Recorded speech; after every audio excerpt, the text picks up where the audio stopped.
Hello my dear friends, welcome to middle class family vlogs. ಎಲ್ಲರೂ ಹೇಗಿದ್ದೀರಾ ಅಂತ comment ಮಾಡಿ. ನಾನು ನಿಮ್ಮ ಶ್ವೇತಾ. ನಾನು ತುಂಬಾ ಚೆನ್ನಾಗಿದ್ದೀನಿ. ಇವತ್ತಿನ ವ್ಲಾಗಲ್ಲಿ ಒಂದು ಒಳ್ಳೆ ರೆಸಿಪಿ ಶೇರ್ ಮಾಡ್ತಾ ಒಂದು ಒಳ್ಳೆ ರಂಗೋಲಿನೂ ಶೇರ್ ಮಾಡ್ತಾ ಇದ್ದೀನಿ. ಬೆಳಗ್ಗೆ ಆಲ್ಮೋಸ್ಟ್ ಒಂದು 5:45 ಆಗಿತ್ತು ಅಂದ್ಕೋಬೋದು. ಇನ್ನೂ ಸ್ವಲ್ಪ ಕತ್ಲಾಗೇ ಇತ್ತು. ಮತ್ತು ಇದನ್ನು ಲೇಟ್ ಮಾಡಿದ್ರೆ ಒಳಗಡೆ ಕೆಲಸ ಎಲ್ಲ ಲೇಟ್ ಆಗುತ್ತೆ ಅಂತ ರಂಗೋಲಿ ಹಾಕ್ಬಿಡ್ತಾ ಇದ್ದೀನಿ. ಕೆಲವು ಸತಿ ಒಳಗಡೆ ಅಷ್ಟೊಂದು ಕೆಲಸ ಇಲ್ಲ, ಮ್ಯಾನೇಜ್ ಮಾಡ್ಕೋಬೋದು, ಫಸ್ಟೇ ಮಾಡ್ಕೋಬೋದು ಅಂದರೆ ಫಸ್ಟು ಒಳಗಡೆ ಕೆಲಸ ಮಾಡ್ಕೋತೀನಿ. ಆಮೇಲೆ ಸ್ವಲ್ಪ ಬೆಳಕು ಬಂದಾದಮೇಲೆ ರಂಗೋಲಿ ಹಾಕಕ್ಕೆ ಬರ್ತೀನಿ, ಯಾಕೆಂದರೆ ವೀಡಿಯೋ ಕ್ಲಾರಿಟಿ ಚೆನ್ನಾಗಿರುತ್ತೆ ಅಂತ. ಕೆಲವು ಸತಿ ನನಗನ್ಸುತ್ತೆ ಇಲ್ಲ ಸ್ಟ್ರೆಚ್ ಅಡುಗೆ ಮನೆ ಕೆಲಸ ಮಾಡಿಬಿಡ್ಬೇಕು, ಆಮೇಲೆ ಟೈಮ್ ಆಗಲ್ಲ ರಂಗೋಲಿ ಹಾಕೋಕ್ಕೆ ಅಂತ ಅನಿಸ್ದಾಗ ಸ್ಟಾರ್ಟಿಂಗೇ ಹಾಕ್ಕೊಂಬಿಡ್ತೀನಿ. ಸೊ ಇಟ್ ಡಿಪೆಂಡ್ಸ್ ಏನು ರೆಸಿಪೀಸ್ ಮಾಡ್ತೀವಿ ಹಾಗೆ ಹೀಗೆ ಅಂತ. ಇವತ್ತಿನ ಬ್ಲಾಗಲ್ಲಿ ಏನು ಗೊತ್ತಾ, ಒಂಥರ ಲೈಫ್ ಸೇವಿಂಗ್ ವೀಡಿಯೋ ಅಂತಲೇ ಹೇಳ್ಬೋದು. ನಮಗೆ ಲೇಡೀಸ್ಗೆ ಎಸ್ಪೆಷಲಿ ನಮ್ಮ ರಾಜ್ಯಭಾರ ಎಲ್ಲ ಇರೋದು ಮೇಯ್ನಾಗಿ ಕಿಚನಲ್ಲಿ. ನಾವೇನು ರೆಸಿಪೀಸ್ ಮಾಡಬೇಕು, ಅದಕ್ಕೆ ಯಾವ ರೀತಿ ಪ್ರೀ ಪ್ಲ್ಯಾನಿಂಗ್ ಮಾಡ್ಕೋಬೇಕು, ಎಲ್ಲರನ್ನ ಯಾವ ರೀತಿ ಸ್ಯಾಟಿಸ್ಫೈ ಮಾಡಬೇಕು, ಹೇಗೆ ಏನು ಉಳಿದೇ ಇರೋ ಹಂಗೆ ಹೆಂಗೆ ಅಡುಗೆ ಮಾಡಬೇಕು, ಹೆಂಗೆ ಅಚ್ಚುಕಟ್ಟಾಗಿ ಅಡುಗೆಗಳನ್ನ ಮಾಡ್ಕೋಬೇಕು. ಸೊ ತುಂಬ ಚಾಲೆಂಜಿಂಗ್ ಅಂದರೆ ಅಡುಗೆ ಮನೆದು ಅಂತಲೇ ಹೇಳ್ಬೋದು. ನನಗೆ ಇನ್ಫ್ಯಾಕ್ಟ್ ಹೊರಗಡೆ ಹೋಗಿ ದುಡಿದ್ರೂ ಅಷ್ಟೊಂದು ಚಾಲೆಂಜಿಂಗ್ ಅನಿಸಲ್ಲ. ಮನೇಲಿ ಕೆಲವು ಸತಿ ಏನಪ್ಪ ಮಾಡೋದು, ಹೆಂಗೆ ಮಾಡೋದು, ಎಲ್ರಿಗೂ ಇಷ್ಟ ಆಗೋ ಹಂಗೆ ಎಷ್ಟು ಮಾಡಿದ್ರು ಏನೇ ಒಂದು ಮಾಡಿದ್ರು ಸ್ವಲ್ಪನ ಮಿಕ್ಕೋಗುತ್ತೆ. ಇಂಥದ್ದೆಲ್ಲ ಟೆನ್ಷನ್ ಆದಾಗ ನಾನು ಕಂಡುಕೊಂಡಿರುವಂಥ ಬೆಸ್ಟ್ ಸೊಲ್ಯೂಷನ್ ಇದು ಅಂತಲೇ ಹೇಳ್ಬೋದು. ಬೆಸ್ಟ್ ಅನ್ನೋಕ್ಕಿಂತ ಒಂಥರ ಲೈಫ್ ಸೇವಿಂಗು. ಅಂದರೆ ಯಾವ ರೀತಿ ನಾವು ಟೈಮ್ ಮ್ಯಾನೇಜ್ಮೆಂಟ್ ಮಾಡ್ಕೋಬೇಕು, ಏನು ಟ್ರಿಕ್ಸ್ನ ಯೂಸ್ ಮಾಡ್ಕೋಬೇಕು. ಅಡುಗೆ ಮನೆಯಲ್ಲಿ ಆ್ಯಕ್ಚುಲಿ ತುಂಬ ಸೇವಿಂಗು ಮಾಡ್ಬೋದು, ತುಂಬ ವೇಸ್ಟೂ ಮಾಡ್ಬೋದು. ಅನ್ನೆಸೆಸರಿಯಾಗಿ ಗ್ರಾಸರಿ ತರುವಂಥದ್ದು, ಡಂಪ್ ಮಾಡ್ಕೊಳ್ಳೋಂಥದ್ದು ಫ್ರಿಜ್ಜಲ್ಲಿ, ತುಂಬ ವೇಸ್ಟ್ ಮಾಡ್ಕೊಳ್ಳೋವಂಥದ್ದು, ಮತ್ತು ಮನೆಗೆ ಎಲ್ಲರಿಗೂ ಸ್ಯಾಟಿಸ್ಫೈ ಮಾಡದೇ ಇರುವಂಥದ್ದು, ಒಂದು ಹೆಲ್ದಿ ಫುಡ್ನ ಕುಕ್ ಮಾಡದೇ ಇರೋವಂಥದ್ದು, ಎಷ್ಟೊಂದು ರೀಸನ್ ಇರುತ್ತೆ ನಾವು ಅಚ್ಚುಕಟ್ಟಾಗಿ ಅಡುಗೆ ಮಾಡ್ತಾ ಇಲ್ಲ ಅಂತ ಹೇಳೋದಕ್ಕೆ. ಇವೆಲ್ಲ ಬ್ಯಾಲೆನ್ಸ್ ಮಾಡ್ಕೊಂಡು ಹೋದರೆ ಅಡುಗೆ ಮನೆಯಲ್ಲಿ ಆರಾಮಾಗಿ ನಾವು ಎಲ್ಲ ಈಸಿಯಾಗಿ ಮಾಡ್ಕೋಬೋದು. ಎಸ್ಪೆಷಲಿ ಟೈಮ್ ಮ್ಯಾನೇಜ್ಮೆಂಟು ಅನ್ನೋದು ತುಂಬ ಇಂಪಾರ್ಟೆಂಟು. ನೋಡಿ, ಒಂದು ಅಡುಗೆನ 2-3 ಅವರು ಮಾಡ್ಬೋದು, 1.5 ಗಂಟೆ ಟೈಮಲ್ಲೂ ಮುಗಿಸ್ಬೋದು. ಯಾವ ರೀತಿ ನಾವು ಪ್ಲ್ಯಾನ್ ಮಾಡಿಕೊಂಡು ಕೆಲಸ ಮಾಡ್ತೀವಿ ಅನ್ನೋದು ತುಂಬ ಇಂಪಾರ್ಟೆಂಟ್ ಆಗುತ್ತೆ. ನನಗೆ ಗೊತ್ತಿರುವಂಥ ಕೆಲವು ಟಿಪ್ಸ್ನ ನಿಮ್ಮ ಜೊತೆ ಶೇರ್ ಮಾಡ್ಕೊಳ್ತೀನಿ. ವಿಡಿಯೋ ಇಷ್ಟ ಆದರೆ ಎಲ್ಲೂ ಸ್ಕಿಪ್ ಮಾಡ್ದಂಗೆ ನೋಡಿ, ಕಂಪ್ಲೀಟಾಗಿ ನೋಡಿ. ಯಾರಿಗಾನ ಯೂಸ್ ಆಗುತ್ತೆ ಅಂದರೆ ಪ್ಲೀಸ್ ಶೇರ್ ಮಾಡ್ಕೊಳ್ಳಿ. ಕಂಟೆಂಟ್ ಇಷ್ಟ ಆದರೆ ಲೈಕ್ ಮಾಡಿ. ಹೊಸಬ್ರು ನೋಡ್ತಾ ಇದ್ದರೆ ಸಬ್ಸ್ಕ್ರೈಬ್ ಮಾಡಿಕೊಂಡು ಬೆಲ್ಲೈಕನ್ ಕ್ಲಿಕ್ ಮಾಡಿ. ಆಲ್ ಅಂತ ಸೆಲೆಕ್ಟ್ ಮಾಡಿದ್ರೆ ನನ್ನ ವಿಡಿಯೋ ನೋಟಿಫಿಕೇಷನ್ ನಿಮಗೆ ಸಿಗುತ್ತೆ. ಫಸ್ಟು ನಮಗೆ ಅಡುಗೆ ಮನೆ ಬಂದಿದ ತಕ್ಷಣ ಏನೇನು ಮೇನ್ ಸೆಕ್ಟರ್ಸ್ ಇರುತ್ತೆ ಅಂತ ಮಾತಾಡೋಣ. ಫಸ್ಟ್ ಬಂದು ಚಾಪಿಂಗು, ಆಯಿತಾ. ಸೆಕೆಂಡ್ ಸೆಕ್ಷನ್ ಬಂದು cleaning, third cooking, fourth grocery refilling. First ಈಗ ಚಾಪಿಂಗ್ ಅಂದರೆ ಏನು, ತರಕಾರಿ, ಸೊಪ್ಪು, ಆನಿಯನ್ನು, ಇವೆಲ್ಲ ಏನೇನಿದೆ ಅಲ್ವಾ, ಕ್ಲೀನ್ ಮಾಡ್ಕೊಳ್ಳೋವಂಥದ್ದು, ಬೀನ್ಸ್ ಆ ಕಡೆ ಈ ಕಡೆ ಬಿಡಿಸ್ಕೊಳ್ಳೋವಂಥದ್ದು, ಮೈನ್ಯೂಟ್ ಥಿಂಗ್ಸಲ್ಲಿ ಮಾತಾಡ್ತಾ ಹೋಗೋಣ, ತಿಳ್ಕೊಳ್ತಾ ಹೋಗೋಣ. ಸೊ ಇದೆಲ್ಲನೂ ನಾವು ಕರೆಕ್ಟಾಗಿ ಚಾಪಿಂಗ್ ಎಲ್ಲ ಟೆನ್ಷನ್ ಇಲ್ಲದೆ ಮಾಡ್ಕೋಬೇಕು ಅಂದರೆ, ಕರೆಕ್ಟಾಗಿ ಬೇಗ ಕೆಲಸ ಆಗಬೇಕು, ಅಡುಗೆ ಮಾಡ್ಕೋಬೇಕು ಅಂದರೆ ಪ್ರೀ ಪ್ಲ್ಯಾನಿಂಗ್ ಅನ್ನೋದು ಇಂಪಾರ್ಟೆಂಟು. ನನಗೆ ನಾಳೆ ಏನಾದ್ರು ಪಲಾವ್ ಮಾಡ್ತೀನಿ ಅಥವಾ ತರಕಾರಿ ರಿಲೇಟೆಡ್ ಏನಾದ್ರು ಮಾಡ್ತೀನಿ ಅಂದರೆ ಏನು ಮ್ಯಾಕ್ಸಿಮಮ್ ನಾನು ಪ್ರೀ ಪ್ಲ್ಯಾನಿಂಗ್ ಮಾಡ್ಕೋಬೋದು ಅಂತ ಫಸ್ಟೇ ಯೋಚನೆ ಮಾಡ್ಕೊಳ್ತೀನಿ. ಏಕೆಂದರೆ ಫಾರ್ ಎಕ್ಸಾಂಪಲ್ ಏನಂದರೆ ಬೀನ್ಸು ಆ ಕಡೆ ಈ ಕಡೆ ತೊಟ್ಟನ್ನ ಬಿಡಿಸೋವಂಥದ್ದಿರುತ್ತೆ, ಸೊಪ್ಪು ಆಗಲೇ ಬಿಡಿಸಿ ಆಗಲೇ ಅಡುಗೆ ಮಾಡ್ತೀವಿ ಅಂದರೆ ಒಂಥರ ಸುಸ್ತು ಆಗುತ್ತೆ, ಟೈಮ್ ಕನ್ಸ್ಯೂಮಿಂಗು. ನಿಮಗೆ ತುಂಬ ಪುರ್ಸೊತ್ತಿದೆ ಅಂದರೆ ಆರಾಮಾಗಿ ಮಾಡ್ಕೋಬೋದು ಎಂಜಾಯ್ ಮಾಡಿಕೊಂಡು. ಬಟ್ ಇಲ್ಲ, 1.5 ಗಂಟೆ ಟೈಮು 2 ಗಂಟೆ ಟೈಮ್ಗೆಲ್ಲ ಕೆಲಸಗಳು ಮುಗ್ದೋಗಬೇಕು, ಆರಾಮಾಗಿ ನಾನು ಕಂಫರ್ಟಬಲಾಗಿ ಎಂಜಾಯ್ ಮಾಡಿಕೊಂಡು ಕೆಲಸ ಮಾಡ್ಕೋಬೇಕು, ಅಡುಗೆನ ಮುಗಿಸ್ಕೋಬೇಕು, ಈ ರೀತಿ ಇದ್ದರೆ ಆದಷ್ಟು ಪ್ರೀ ಪ್ಲ್ಯಾನಿಂಗ್ ಅಂದರೆ ಒಂದು ಅಡುಗೆನ ಡಿವೈಡ್ ಮಾಡಿಕೊಂಡ್ರೆ ಯಾವುದೇ ದೊಡ್ಡ ಕೆಲಸ ಆದ್ರೂ ನಾವು ಒಂದು ದೊಡ್ಡ ಕೆಲಸನ ಸಣ್ಣ ಪಾರ್ಟಾಗಿ ಡಿವೈಡ್ ಮಾಡಿಕೊಂಡ್ರೆ ಆ್ಯಕ್ಚುಲಿ ಮಾಡುವಂಥದ್ದು ತುಂಬಾ ಈಸಿ. ಸೊ ಹಿಂದಿನ ದಿನ ಪ್ಲ್ಯಾನ್ ಮಾಡ್ಕೋತೀನಿ, ಆ ಕಡೆ ಈ ಕಡೆ ತೊಟ್ಟು ಬಿಡಿಸ್ಕೋತೀನಿ. ಕೆಲವು ಸತಿ ತುಂಬ ಬೆಳಗ್ಗೆ ಹೊತ್ತು ಬೇರೆ ಕೆಲಸ ಇರುತ್ತೆ ಅಂದರೆ ಚಾಪ್ ಮಾಡಿಕೊಂಡು ಒಂದು ಏರ್ ಟೈಟ್ ಬಾಕ್ಸಲ್ಲಿ ಹಾಕಿಟ್ಟಿರ್ತೀನಿ. ಸೊ ಆಮೇಲೆ ಬೇಕಾದ್ರೆ ಬೆಳಗ್ಗೆ ಯೂಸ್ ಮಾಡೋಕ್ಕೆ ಮೊದಲು ಒಂದು ಸತಿ ತೊಳ್ಕೊಂಡ್ರೆ ಆಗೋಗುತ್ತೆ. ಯೂಶಲಿ ಏನಾಗಲ್ಲ, ಒಂದು ಏರ್ ಟೈಟ್ ಬಾಕ್ಸಲ್ಲಿ ನೀಟಾಗಿ ಸ್ಟೋರ್ ಮಾಡಿಕೊಂಡ್ರೆ ಒಂದು ನೈಟಲ್ಲಿ ಏನೂ ಆಗಲ್ಲ. ಆ್ಯಕ್ಚುಲಿ ನಮಗಿರುವಂಥ ಬ್ಯುಸಿ ಶೆಡ್ಯೂಲ್ಸಲ್ಲಿ ಜಂಕ್ ಫುಡ್ಸು, ಅನ್ಹೆಲ್ದಿ ಫುಡ್ಡು ತಿನ್ನೋಕ್ಕೆ ಬದಲು ಈ ರೀತಿ ಸ್ವಲ್ಪ ನಾನು ತುಂಬ ಹೆಲ್ದಿ ಅಂತ ಹೇಳಲ್ಲ, ಬಟ್ ಫಾರ್ ಬೆಟರ್ ಅಂತಲೇ ಹೇಳ್ಬೋದು. ಚಾಪ್ ಮಾಡಿಟ್ಕೊಂಡು ಬೆಳಗ್ಗೆ ಬೇಗನೆ ಯೂಸ್ ಮಾಡಿಕೊಂಡ್ರೆ ಎಷ್ಟು ಬೇಗ ಅಡುಗೆ ಆಗುತ್ತೆ ಅಂದರೆ ನಮಗೆ ಬರ್ಡನ್ ಅಂತಲೇ ಅನಿಸಲ್ಲ. ನೆಕ್ಸ್ಟ್ ಏನು ಮಾಡ್ತೀನಿ ಅಂದರೆ, ಕೆಲವು ಸತಿ ತುಂಬ ಏನು ನಾನು ಅಂದ್ಕೊಂಡಿದ್ದು ಮಾಡೋಕ್ಕಾಗಲ್ಲ. ಎಷ್ಟೊಂದು ಸರಿ ಏನೋ ಖಾಲಿ ಆಗಿರುತ್ತೆ ಅಥವಾ ಆನ್ ಸ್ಪಾಟ್ ಈಗ ಚಟ್ನಿ ಮಾಡೋಕ್ಕೆ ಕರೆಂಟ್ ಹೋಗಿರ್ಬೋದು, ಏನೋ ಒಂದು ಆಗಿರುತ್ತೆ. ಆ ಟೈಮಲ್ಲಿ ಏನು ಮಾಡ್ತೀನಿ ಅಂದರೆ, ಟೈಮ್ ತುಂಬ ಕಡಿಮೆ ಇದ್ದಾಗ ಈ ಕಡೆ ಚಾಪಿಂಗ್ ಮಾಡ್ಕೊತಾ ಇರ್ತೀನಿ, ಆ ಕಡೆ ಒಗ್ಗರಣೆ ಹಾಕ್ತಾ ಇರ್ತೀನಿ. ಉಪ್ಪಿಟ್ಟಿಗೆ ಬಿಸಿನೀರು ಹಾಕ್ತಾ ಇರ್ತೀನಿ, ಅಲ್ಲಿ ಕೆಟಲಲ್ಲೂ ನೀರಿಟ್ಟಿರ್ತೀನಿ. ಕೆಲವು ಸತಿ ಬೇಗ ಅಡುಗೆ ಆಗಬೇಕು ಅಂದರೆ ಈರುಳ್ಳಿನ ಸಣ್ಣದಾಗಿ ಹೆಚ್ಕೋಬಾರ್ದು, ದೊಡ್ಡದಾಗಿ ಹೆಚ್ಚಿಬಿಟ್ರೆ ಬೇಗ ಬೇಯುತ್ತೆ. ಸೊ ಈ ರೀತಿ ಸಣ್ಣ ಪುಟ್ಟ ಟೆಕ್ನಿಕ್ಗಳು ನಮಗೆ ಗೊತ್ತಿದ್ದರೆ ಅಡುಗೆಗಳನ್ನ ಬೇಗ ಬೇಗ ಮಾಡ್ಕೋಬೋದು.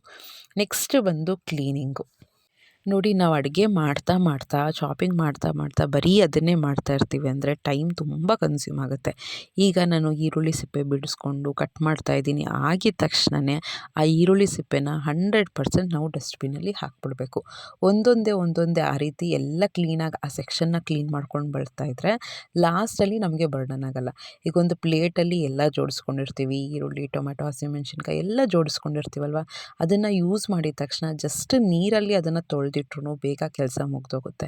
ಈವನ್ ಚಾಪಿಂಗ್ ಬೋರ್ಡ್ ಇರ್ಬೋದು, ನೈಫ್ ಇರ್ಬೋದು, ಪೀಲರ್ಸ್ ಇರ್ಬೋದು, ಇಂಥವೆಲ್ಲ ಬೇಗ ಬೇಗ ಆಗಾಗಲೇ ಕ್ಲೀನ್ ಮಾಡ್ಕೊಂಬಿಟ್ರೆ ಅದ್ರದ್ದು ಶೆಲ್ಫ್ ಲೈಫು ಕೂಡ ತುಂಬ ದಿನ ಬರುತ್ತೆ. ಆಮೇಲೆ ನಮಗೂ ಸಿಂಕಲ್ಲಿ ಇಷ್ಟೊಂದು ಪಾತ್ರೆ ಇದೆ ಅಂತ ಅನಿಸಲ್ಲ. ಎಷ್ಟೊಂದು ಪಾತ್ರೆಗಳು ಹೇಗಿರುತ್ತೆ ಅಂದರೆ ಜಸ್ಟ್ ನೀರಲ್ಲಿ ಹಾಕಿ ತೊಳೆಯೋದ್ರಿಂದ ಬೇಗನೆ ಕ್ಲೀನಾಗಿ ಹೋಗುತ್ತೆ. ಅದಕ್ಕೆ ಸ್ಕ್ರಬ್ ಮಾಡಬೇಕು, ಸೋಪ್ ಯೂಸ್ ಮಾಡಬೇಕು ಅಂತ ಏನಿಲ್ಲ. ಆ್ಯಕ್ಚುಲಿ ಏನು ಗೊತ್ತಾ, ಎಲ್ಲದಕ್ಕೂ ಸೋಪ್ ಯೂಸ್ ಮಾಡೋದು ಒಳ್ಳೆಯದಲ್ಲ. ಕೆಲವೆಲ್ಲ ಜಸ್ಟ್ ನೀರಲ್ಲಿ ವಾಶ್ ಮಾಡೋದು ಅಂದ್ರೂ ಬೆಸ್ಟ್ ಅಂತಲೇ ಹೇಳ್ಬೋದು. ನೋಡಿ, ನಾನು ಅಡುಗೆ ಸ್ಟಾರ್ಟ್ ಮಾಡ್ತೀನಿ ಅಂದಾಗಲೂ ಕೂಡ ರಾತ್ರಿಯಿಂದ ಬೆಳಗ್ಗೆ ಆಗಿದ ತಕ್ಷಣ ಫಸ್ಟ್ ನನ್ನ ವರ್ಕ್ ಪ್ಲೇಸ್ನ ನೀಟಾಗಿ ಒಂದು ಲಿಕ್ವಿಡ್ ಹಾಕಿ ಇಟ್ಕೊಂಡಿರ್ತೀನಿ. ಏನು ಗೊತ್ತಾ, ಯಾವಾಗಲೂ ನಾವು ಕ್ಲೀನಿಂಗ್ ಶೆಲ್ಫು ಮತ್ತು ಅದು ಕೌಂಟರ್ ಟಾಪ್ ಅಂತ ಹೇಳ್ತೀವಲ್ಲ, ಅದನ್ನು ಕ್ಲೀನಾಗಿ ಇಟ್ಕೋಬೇಕು ಅಂದರೆ ಫಸ್ಟು ಒಂದು ಬಾಟ್ಲಲ್ಲಿ ನೀರು ಹಾಕಿ ಇಟ್ಕೊಂಡಿರಿ. ಕೆಲವು ಸತಿ ಶೆಲ್ಫ್ ಕ್ಲೀನಿಂಗ್ ಲಿಕ್ವಿಡ್ಸ್ ಸಿಗುತ್ತೆ, ಇಲ್ಲಾಂದರೆ ನೀವೇ DIY ಮಾಡ್ಕೋಬೋದು. ಜಸ್ಟ್ ಒಂದು ವಿನೆಗರ್ ಹಾಕ್ಕೊಳ್ಳೋವಂಥದ್ದು ಅಥವಾ ಲಿಕ್ವಿಡ್ ಡಿಟರ್ಜೆಂಟ್ ಹಾಕ್ಕೊಳ್ಳೋವಂಥದ್ದು, ನೀರು, ಇಂಥವೆಲ್ಲ ಯೂಸ್ ಮಾಡಿಕೊಂಡು DIY ನೀವೇ ಮಾಡ್ಕೋಬೋದು. ಜಸ್ಟ್ ಆ ಸೆಕ್ಷನ್ನ ಕ್ಲೀನ್ ಮಾಡ್ಕೋಬೋದು. ಇಲ್ಲಿ ನಾನು ಏನು ತೋರಿಸ್ತಾ ಇದ್ದೀನಿ ಅಂದರೆ, ಇವತ್ತು ಇದ್ಕಿದ ಬೇಳೆ ಸಾರು ಮಾಡೋಣ ಅಂತ ಅಂದ್ಕೊಂಡೆ. ಅಂಗಡಿಯಿಂದ ತಂದಿದ್ದೆ ಒಣಗಿರುವಂಥ ಡ್ರೈ ಇದ್ಕಿದ ಬೇಳೆಕಾಳು. ಅದರಲ್ಲಿ ಎಷ್ಟು ಕಲರ್ ಇತ್ತು ಅಂದರೆ, ಯಪ್ಪ, ನನಗೆ ವಾಶ್ ಮಾಡಿದ ತಕ್ಷಣ ಯೆಲ್ಲೋ ಕಲರ್ ಯಾವ ಲೆವೆಲ್ಗೆ ಬಿಟ್ಕೊಳ್ತು ಅಂದರೆ, ನೋಡಿ, ನಾನು ಯಾವಾಗಲೂ ಹೇಳ್ತಾ ಇರ್ತೀನಿ, ಎಷ್ಟು ನೋಡೋಕ್ಕೆ ಚೆನ್ನಾಗಿರುತ್ತೋ ಅಷ್ಟೇ ಡೇಂಜರ್ ಅಂತ ಗೊತ್ತಾಗ್ಬಿಟ್ಟಿದೆ ಈ ತರಕಾರಿನೂ ಅಷ್ಟೇ. ನಾನು ಮೊನ್ನೆ ಒಂದು ವಿಡಿಯೋ ನೋಡ್ತಾ ಇದ್ದೆ, ಆರೆಂಜ್ ಕಲರ್ನ ಸ್ಪ್ರೇ ಮಾಡ್ತಾಯಿದ್ರು ಕ್ಯಾರೆಟಿಗೆ.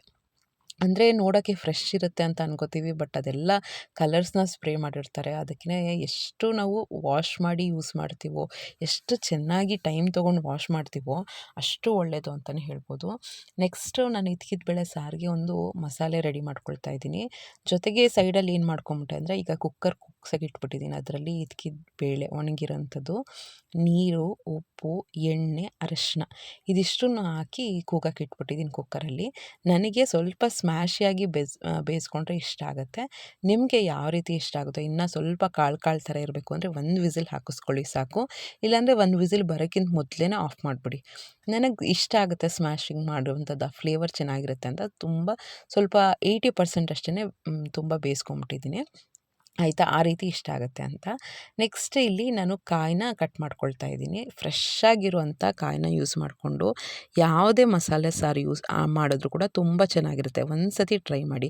ನಾವು ಫ್ರಿಜ್ಜಲ್ಲಿ ಇಟ್ಟು ಆ ಕಾಯಿನ ಯೂಸ್ ಮಾಡ್ಕೊಳ್ಳೋ ಬದಲು ಆಗಲೇ ಫ್ರೆಶ್ಶಾಗಿ ನಾವು ಹೊಡೆದು ಕಾಯಿನ ಯೂಸ್ ಮಾಡ್ತೀವಲ್ವ, ಚಿಕನ್ ಸಾರು, ಮಟನ್ ಸಾರು, ಈ ರೀತಿ ಕಡಲೆಕಾಳು ಸಾರು, ಆಮೇಲೆ ಹಲಸಂದೆ ಕಾಳು ಸಾರು, ಹುರುಳಿಕಾಳು ಸಾರು, ಈ ರೀತಿ ಇದ್ಕಿದ ಬೇಳೆ ಸಾರು, ಇದೆಲ್ಲ ಎಷ್ಟು ಚೆನ್ನಾಗಿ ಬರುತ್ತೆ ಅಂದರೆ ಟೇಸ್ಟು. ನಾನು ಅಬ್ಸರ್ವ್ ಮಾಡಿರೋದು ಆ ಥರ. ನೀವೇನಾದ್ರು ನಾನ್ ವೆಜ್ ಅಂದರೆ ಚಿಕನ್ ಸಾರಿಗೆ ಎಸ್ಪೆಷಲಿ, ಯಾಕೆಂದರೆ ಅಷ್ಟು ಕಾಸ್ಟಾಗಿ ಚಿಕನ್ನು ಮಟನ್ನು ತಂದಿರ್ತೀವಿ ಅಂದರೆ ಫ್ರೆಶ್ ಆಗಿರೋ ಅಂದರೆ ಕೊಬ್ಬರಿ ಯೂಸ್ ಮಾಡ್ತೀವಿ. ಕಾಯಿ ಯೂಸ್ ಮಾಡೋ ಜಾಗದಲ್ಲಿ ಆದಷ್ಟು ಫ್ರೆಶ್ಶಾಗಿ ಯೂಸ್ ಮಾಡಿ ಆಗಲೇ ಹೊಡೆದು ಯೂಸ್ ಮಾಡಿ. ತುಂಬ ಚೆನ್ನಾಗಿ ಬರುತ್ತೆ ಆ ಫ್ರೆಶ್ನೆಸ್ಸು, ಸಕ್ಕತ್ತಾಗಿರುತ್ತೆ ಅಂತಲೇ ಹೇಳ್ಬೋದು.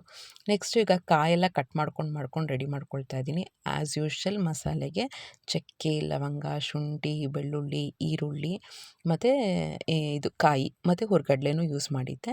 ಸ್ವಲ್ಪ ಕೊತ್ತಂಬರಿ ಸೊಪ್ಪನ್ನು ಮಿಕ್ಸಿಗೆ ಆಡಿಸ್ಕೊತಾ ಇದ್ದೀನಿ. ನಾನಿಲ್ಲಿ ಟೊಮ್ಯಾಟೊನ ಮಿಕ್ಸಿಗೆ ಹಾಕ್ತಾ ಇಲ್ಲ, ಮುಂದೆ ಒಗ್ಗರಣೆಗೆ ಹಾಕ್ತೀನಿ. ಅದೊಂಥರ ಟೇಸ್ಟ್ ತುಂಬ ಚೆನ್ನಾಗಿ ಬರುತ್ತೆ. ಮಿಕ್ಸಿಗೆ ಟೊಮ್ಯಾಟೊ ಹಾಕ್ಬಿಟ್ರೆ ತುಂಬ ಹುಳಿ ಹುಳಿ ಆಗಿಬಿಡುತ್ತೆ, ಚೆನ್ನಾಗಿರಲ್ಲ. ಅದು ಫ್ರೆಶ್ಶು ಮಸಾಲೆ ಫ್ಲೇವರ್ ಅನ್ನೋದು ಈ ಸಾಂಬಾರಿಗೆ ತುಂಬ ಚೆನ್ನಾಗಿರುತ್ತೆ. ನಾನಿಲ್ಲಿ ಮೊಟ್ಟೆನ ಯೂಸ್ ಮಾಡಿದ್ದೀನಿ. ಬೇಯಿಸಿರುವಂಥ ಮೊಟ್ಟೆ ಮತ್ತು ಹೊಡೆದು ಕೂಡ ಹಾಕಿದ್ದೀನಿ. ನೀವು ವೆಜಿಟೇರಿಯನ್ಸ್ ಹಾಕಿದರೆ ಅದೊಂದು ಸ್ಟೆಪ್ ಸ್ಕಿಪ್ ಮಾಡ್ಬೋದು. ಬೇರೆ ಎಲ್ಲ ಸೇಮ್ ಪ್ರೊಸೀಜರ್ ಫಾಲೋ ಮಾಡಿದ್ರೆ ಟ್ರಸ್ಟ್ ಮೀ, ದೋಸೆಗೆ, ಚಪಾತಿಗೆ, ಪೂರಿಗೆ, ಅನ್ನಕ್ಕೆ, ಮುದ್ದೆಗೆ ಸಕ್ಕತ್ತಾಗಿರೋ, ನಮ್ಮ ಮನೇಲಂತೂ ಎಲ್ಲರಿಗೂ ಫೇವ್ರೆಟ್ ಅಂತಲೇ ಹೇಳ್ಬೋದು. ನಾನು ಒಣಗಿರೋದು ಯೂಸ್ ಮಾಡಿದ್ದೀನಲ್ಲ, ನೀವು ಬೇಕಾದ್ರೆ ಹಸಿದು ಯೂಸ್ ಮಾಡಿ, ಅದು ಇನ್ನೂ ಫಾರ್ ಬೆಟರು, ತುಂಬಾ ಒಳ್ಳೆ ಟೇಸ್ಟ್ ಬರುತ್ತೆ. ಇನ್ ಕೇಸ್ ಅವೈಲಬಿಲಿಟಿ ಇಲ್ಲ, ಇನ್ನೇನು ಸೀಸನ್ ಮುಗಿತಾ ಬಂತು, ಅದಕ್ಕೇ ಮನೇಲಿತ್ತು, ಆ್ಯಕ್ಚುಲಿ ಒಣಗಿರೋದು ಇತ್ತು, ಅದಕ್ಕೇ ನಾನು ಇದನ್ನೇ ಯೂಸ್ ಮಾಡಿಕೊಂಡೆ. ಏನೇ ಮಸಾಲೆ ಸಾರು ಮಾಡ್ತೀರಾ ಅಂದರೆ ಒಂದು ಟೆಕ್ನಿಕ್ನ ನೆನ್ಪಿಟ್ಕೊಳ್ಳಿ, ಮಸಾಲೆನ ಹೀಟ್ ಮಾಡೋಕ್ಕೆ ಬಿಡಬೇಡಿ. ಈಗ ಮಿಕ್ಸಿ ಆಡಿಸ್ತೀವಲ್ವ, ಅದನ್ನು ಹೀಟ್ ಆಗೋಕ್ಕೆ ಬಿಡಬಾರ್ದು. ಸ್ವಲ್ಪ ಟೈಮ್ ಕೊಟ್ಟು ಮಿಕ್ಸಿ ಆಡಿಸ್ಬೇಕು. ಯಾವಾಗ ಹೀಟ್ ಮಾಡಿಬಿಡ್ತೀವಿ, ಜಾರಲ್ಲೇ ಬಿಸಿ ಆಗೋಗುತ್ತಲ್ಲ ಮಸಾಲೆ, ಒಂಥರ ಲೈಟಾಗಿ ಮಸಾಲೆ ಹಾಳಾಗೋಗುತ್ತೆ, ಅಂದರೆ ಚೆನ್ನಾಗಿ ಬರಲ್ಲ ಟೇಸ್ಟು. ಅದಕ್ಕೇ ಒಂದು ಮಿಕ್ಸಿ ಆಡಿಸ್ತೀರಲ್ವ, ಒಂದು 10 ಸೆಕೆಂಡ್ ಗ್ಯಾಪ್ ಕೊಡಿ, ಮತ್ತೆ ಆಡಿಸಿ, ಮತ್ತೆ 10 ಸೆಕೆಂಡು ಮಾತ್ರ. ಒಂದು ನೆನ್ಪಿಟ್ಕೊಳ್ಳಿ, ಯಾವಾಗಲೂ ನುಣ್ಣಗೆ ಆಡಿಸ್ಬೇಕು. ಈ ಕಾಯಿ ಬೇಕಾದ್ರೆ ಗಸಗಸೆನೂ ಯೂಸ್ ಮಾಡ್ಕೋಬೋದು. ಅದು ಯಾವಾಗಲೂ ಮಸಾಲೆ ಸಾರಿಗೆ ಈ ಥರ ನುಣ್ಣಗೆ ಆಡಿಸಿದ್ರೆ ಚೆನ್ನಾಗಿರುತ್ತೆ. ಮಸಾಲೆ ಚೆನ್ನಾಗಿ ಹೊಂದ್ಕೊಳ್ಳುತ್ತೆ, ಏನಾದ್ರು ತರಕಾರಿ ಯೂಸ್ ಮಾಡ್ತಾಯಿದ್ದೀವಿ, ಟೆಕ್ಸ್ಚರು ಸಾರ್ದು ತುಂಬ ಚೆನ್ನಾಗಿ ಬರುತ್ತೆ.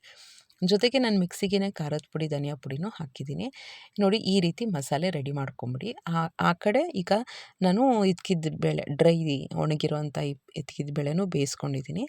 ಈಗ ಸಾಂಬಾರಿಗೆ ನಾನೊಂದು ಪಾತ್ರೆ ಇಟ್ಟಿದ್ದೀನಿ, ಜೊತೆಗೆ ಎಣ್ಣೆ, ಸಾಸಿವೆ. ನನಗೆ ಜೀರಿಗೆ ಫ್ಲೇವರ್ ಈ ಸಾರಲ್ಲಿ ಇಷ್ಟ ಆಗಲ್ಲ, ನಿಮ್ಗೆ ಇಷ್ಟ ಆಗುತ್ತೆ ಅಂದರೆ ಯೂಸ್ ಮಾಡ್ಕೋಬೋದು. ಆಮೇಲೆ ಕರ್ಬೇವಿನ ಸೊಪ್ಪು, ಒಣಮೆಣ್ಸಿನ್ಕಾಯಿ, ಬ್ಯಾಡಗಿ ಮೆಣಸಿನ್ಕಾಯಿನ ಯೂಸ್ ಮಾಡ್ಕೊಂಡಿದ್ದೀನಿ. ಮೀಡಿಯಮ್ ಸೈಜಲ್ಲಿ ಕಟ್ ಮಾಡ್ಕೊಂಡಿರುವಂಥ ಒಂದೇ ಒಂದು ಈರುಳ್ಳಿನ ಹಾಕಿ ಸ್ವಲ್ಪ ಬಾಡಿಸಿದ್ದೀನಿ, ಒಂದು 2 ನಿಮಿಷ ಅಷ್ಟೇ ಅಂದ್ಕೊಳ್ಳಿ. ಆಮೇಲೆ ಕಟ್ ಮಾಡ್ಕೊಂಡಿರುವಂಥ ಹುಳಿ ಟೊಮ್ಯಾಟೊನ ಯೂಸ್ ಮಾಡಿದ್ದೀನಿ, ಒಂದೇ ಒಂದು ಹಾಕಿ.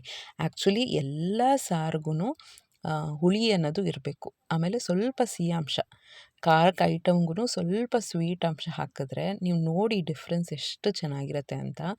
ಯಾವುದೇ ಒಂದು ಸ್ವೀಟ್ ಮಾಡಿದ್ರೂ ಕೂಡ ಒಂದು ಚಿಟಿಕೆಯಷ್ಟು ಉಪ್ಪನ್ನು ಹಾಕ್ತಾರೆ. ಅದಕ್ಕೇ ಖಾರಕ್ಕೂ ಅಷ್ಟೇ ಒಂದು ಚಿಟಿಕೆಯಷ್ಟು, ಒಂದು 1/4 ಸ್ಪೂನಷ್ಟು ಸಕ್ಕರೆ, ಬೆಲ್ಲ ಏನಾದ್ರು ಯೂಸ್ ಮಾಡಿದ್ರೆ ತುಂಬ ಚೆನ್ನಾಗಿರುತ್ತೆ. ಒಗ್ಗರಣೆ ಹಾಕಾದ್ಮೇಲೆ ಮಿಕ್ಸಿ ಮಾಡ್ಕೊಂಡಿರ್ತೀವಲ್ವ, ಅದನ್ನು ಹಾಕೋದು. ಸ್ವಲ್ಪ ನೀವು ಮೊಟ್ಟೆ ಯೂಸ್ ಮಾಡ್ತೀರಾ ಅಂದರೆ ನೀರಾಗಿ ಇಟ್ಕೊಂಡಿರಿ, ಅಂದರೆ ಯಾಕೆಂದರೆ ನಾವು ಮೊಟ್ಟೆ ಹೊಡೆದಾಕಿದ ತಕ್ಷಣ ಟೆಕ್ಸ್ಚರು ಗಟ್ಟಿಯಾಗುತ್ತೆ. ಇಲ್ಲ ನಾವು ಈ ಸ್ಟೇಜಲ್ಲೇ ಸ್ಟಾಪ್ ಮಾಡ್ತೀವಿ ಅಂದರೆ ನೀವು ಸ್ವಲ್ಪ ಗಟ್ಟಿಯಾಗಿ ಮಾಡ್ಕೋಬೋದು. ನಾನು ಮೊಟ್ಟೆ ಹೊಡೆದಾಕ್ತೀನಲ್ವ, ಅದಕ್ಕೆ ಸ್ವಲ್ಪ ನೀರು ಮಾಡ್ಕೊಂಡಿದ್ದೀನಿ. ನೋಡಿ, ಸಕ್ಕರೆ ಹಾಕ್ತಾಯಿದ್ದೀನಿ, ಬೆಲ್ಲದ ಪೌಡ್ರ್ ಖಾಲಿಯಾಗಿತ್ತು. ನೀವು ಬೆಲ್ಲ ಹಾಕಿದ್ರೂ ಅಷ್ಟೇ ಒಳ್ಳೆ ಟೇಸ್ಟ್ ಬರುತ್ತೆ. ಎಲ್ಲ ಖಾರದ ಐಟಮ್ಗೂ, ಈವನ್ ಚಿತ್ರಾನ್ನಕ್ಕೂ ಮತ್ತು ಅವಲಕ್ಕಿಗೂ, ಯಾವುದೇ ಖಾರ ಐಟಮ್ಗೂ ಒಂದು 1/4 ಸ್ಪೂನ್, ಕಾಲಲ್ಲಿ ಅರ್ಧ ಸ್ಪೂನಷ್ಟು ಯೂಸ್ ಮಾಡಿ. ಸ್ವಲ್ಪ ಒಂದು 10 ಕಾಳು ಅಂತ ತಿಳ್ಕೊಳ್ಳಿ, ಸಕ್ಕರೆ ಅಥವಾ ಬೆಲ್ಲ. ಎಷ್ಟು ಟೇಸ್ಟ್ ಡಿಫ್ರೆನ್ಸ್ ಆಗುತ್ತೆ ಅಂದರೆ, ಅದೊಂಥರ ಯಾವುದೇ ಅಡುಗೆಗಾದರೂ ಉಪ್ಪು, ಹುಳಿ, ಖಾರ ಚೆನ್ನಾಗಿರಬೇಕು, ಕರೆಕ್ಟಾಗಿದ್ದರೆ ಆ ಅಡುಗೆ ಚೆನ್ನಾಗೇ ಇರುತ್ತೆ, ಆಯಿತಾ. ನೆಕ್ಸ್ಟು ಬಂದು ನಾನು ಅದೇ ಕಂಟಿನ್ಯೂ ಮಾಡ್ತೀನಿ. ಈಗ ಮೊಟ್ಟೆ ಹೊಡೆದು ಹಾಕ್ತಾಯಿದ್ದೀನಿ, ಚೆನ್ನಾಗಿ ಬೇಯಿಸ್ಕೊಂಡು ಹೈ ಫ್ಲೇಮಲ್ಲೇ ಮೊಟ್ಟೆ ಹೊಡೆದು ಹಾಕಬೇಕು. ಸೂಪರಾಗಿರುವಂಥ ಸಾರು ರೆಡಿ ಆಗುತ್ತೆ. ಕಮೆಂಟ್ ಮಾಡಿ ತಿಳಿಸಿ, ಟ್ರೈ ಮಾಡಿ ಯಾವ ರೀತಿ ಬಂತು ಅಂತ. ಇದೇ ಸೇಮ್ ಮಸಾಲೆನ ಕಾಳುಗಳಿಗೆ ಮತ್ತು ಬೇರೆ ತರಕಾರಿಗಳಿಗೂ ಯೂಸ್ ಮಾಡ್ಕೋಬೋದು, ಒಳ್ಳೆ ಸಾಂಬಾರು ರೆಡಿ ಆಗುತ್ತೆ. ನೆಕ್ಸ್ಟ್ ಏನು ಗೊತ್ತಾ, ಈಗ ನಾನು ಹೇಳಿದ್ನಲ್ಲ ಟೈಮ್ ಮ್ಯಾನೇಜ್ಮೆಂಟ್ ಯಾವ ರೀತಿ ಮಾಡೋದು ಅಂತ. ಈಗ ಕುಕ್ಕಿಂಗಲ್ಲಿ ನಾವು ಯಾವಾಗ್ಲೂ, ನಮಗೆ ಯಾವಾಗ ಕ್ಲಾರಿಟಿ ಇರುತ್ತೆ, ಬೇಗ ಅಡುಗೆ ಮಾಡಿಬಿಡ್ತೀವಿ. ಯಾವಾಗನ ಫ್ರೀ ಇದ್ದಾಗ ನಾಳೆ ಏನು ಮಾಡಬೇಕು, ಹೇಗೆ ಮಾಡಬೇಕು ಅಂತ ಸ್ವಲ್ಪ ಇಮ್ಯಾಜಿನ್ ಮಾಡ್ಕೊಳ್ಳಿ. ಯಾವ್ಯಾವ ಸ್ಟೆಪ್ಸು ಬೇಗ ಮಾಡ್ಕೋಬೇಕು. ಈಗ ನೋಡಿ, ನಾನು ಫುಲ್ಲು ಬರೀ ಮಸಾಲೆನೇ ರೆಡಿ ಮಾಡ್ಕೊಂಡು ಇಟ್ಕೊಂಡಿದ್ರೆ ಅಲ್ಲಿ ಇನ್ನೂ ಇದ್ಕಿದ ಬೇಳೆ ಬೇಯ್ತಾನೆ ಇರಲಿಲ್ಲ. ಸೊ ಎಲ್ಲ ಟೈಮ್ ಮ್ಯಾನೇಜ್ಮೆಂಟ್ ಮಾಡ್ಕೋಬೇಕು ಅಂದರೆ ಸೈಡ್ ಬೈ ಸೈಡ್ ನಾವು ಎಲ್ಲ, ಈಗ 4 ಬರ್ನರ್ ಇದ್ಬಿಟ್ರೆ ಅಂತೂ ಬೇಗನೆ ಅಡುಗೆ ಆಗುತ್ತೆ ಅಂತಲೇ ಹೇಳ್ಬೋದು. 2 ಬರ್ನರ್ ಇದ್ದರೆ ಪ್ಲ್ಯಾನ್ಸ್ ತುಂಬ ಮಾಡ್ಕೋಬೇಕಾಗತ್ತೆ, ಯಾವುದಾದ್ಮೇಲೊಂದು ಅಂತ. ಸೊ ಯಾವಾಗ ನಾವು ಕರೆಕ್ಟಾಗಿ ಪ್ಲ್ಯಾನ್ ಮಾಡ್ಕೊಂಡು ಮಾಡ್ತೀವಿ, ಬೇಗನೆ ಕೆಲಸ ಆಗೋಗುತ್ತೆ, ಆಯಿತಾ. ಇನ್ನೊಂದು ಬಂದೇನು ಗೊತ್ತಾ, ನಾನು ಯಾವಾಗಲೂ ಒಂದು ಬಾಟ್ಲಲ್ಲಿ ನೀರು ಇಟ್ಕೊಂಡಿರ್ತೀನಿ, ಅಂದರೆ ಒಂದು ಸ್ಪ್ರೇ ಥರ ಬಾಟ್ಲ್ ಇಟ್ಕೊಂಡಿರ್ತೀನಿ. ಆಮೇಲೆ ಒಂದು ಡ್ರೈ ಕ್ಲಾತು, ಒಂದು ವೆಟ್ ಕ್ಲಾತು, ಇವೆರಡೂ ಇಟ್ಕೊಂಡಿರ್ತೀನಿ. ಡೈಲಿ ಅದನ್ನು ವಾಶ್ ಮಾಡಿ ಚೇಂಜ್ ಮಾಡ್ತಾಯಿರ್ತೀನಿ.